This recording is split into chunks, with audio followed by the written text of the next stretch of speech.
Библиска доктрина.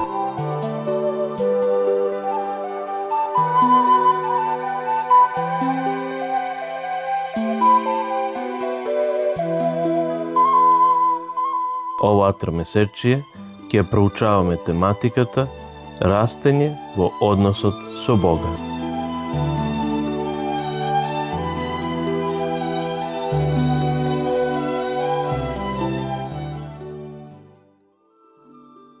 Четврток, 4 јуни. Наискапата облека. Убавата облека честопати ги разликува оние кои се богати според световните мерила. Некои велат, се облекувам вака за да покажам кој сум. Меѓутоа, на небото сите нешта ќе ја изгубат својата важност, освен нашите меѓусебни односи. Матеј, 6 глава 19 до 21 стих, каде што вели: не собирајте си богатства на земјата, каде што молецот и рѓата ги уништуваат, и каде што кратци подкопуваат и крадат. Туку собирајте си богатства во небото, каде што ни молец, ниту рѓа ги уништува, и каде што кратци не подкопуваат и крадат. Зашто каде е твоето богатство, таму ќе биде и твоето срце. Нашиот личен идентитет треба да биде покриен од Исуса и со совршената облека на неговата праведност. Прочитајте ја параболата во Матеј 22 глава 1 до 14 стих, што Исус ја раскажал за да го објасни ова.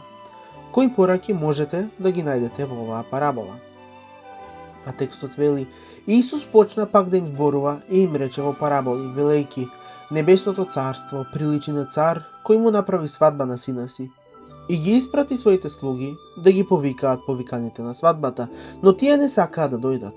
Пак испрати други слуги велејки: речете им на повиканите: еве го приготвив својот ручек, моите јунци згоените се заклани и се е готово, дојдете на свадба. А тие не се грижеа и си отидоа, еден на својот имот, а друг по својата трговија, а другите ги фатија неговите слуги и ги навредија и ги убија. А царот се разгневи, ја испрати својата војска и ги погуби оние убијци и им го изгоре градот.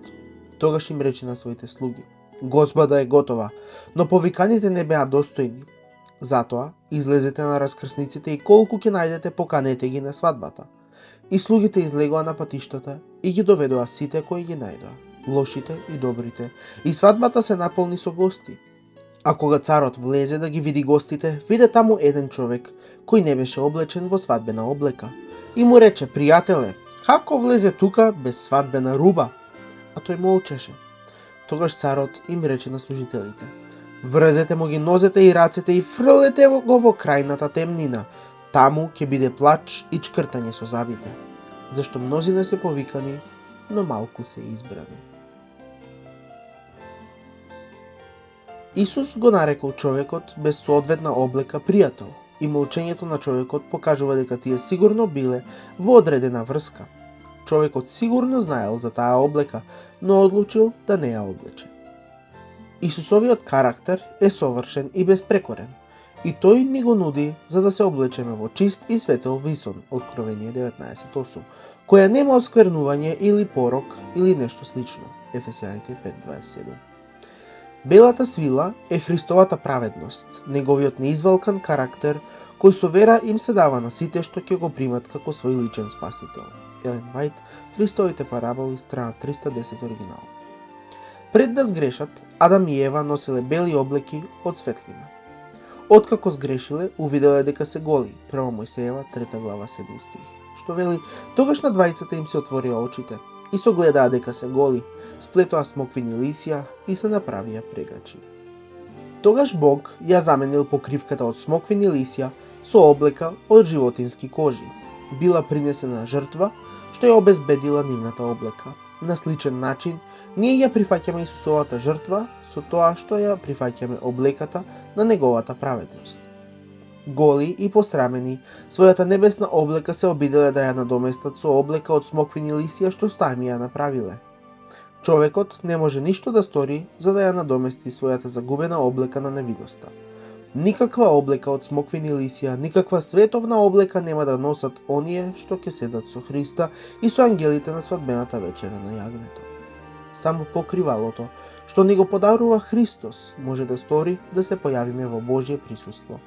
Со тоа покривало, со таа облека на својата праведност, Христос сака да покрие секоја покајничка верна душа. Елен Вајт, Христовите параболи, страна 311, оригинал.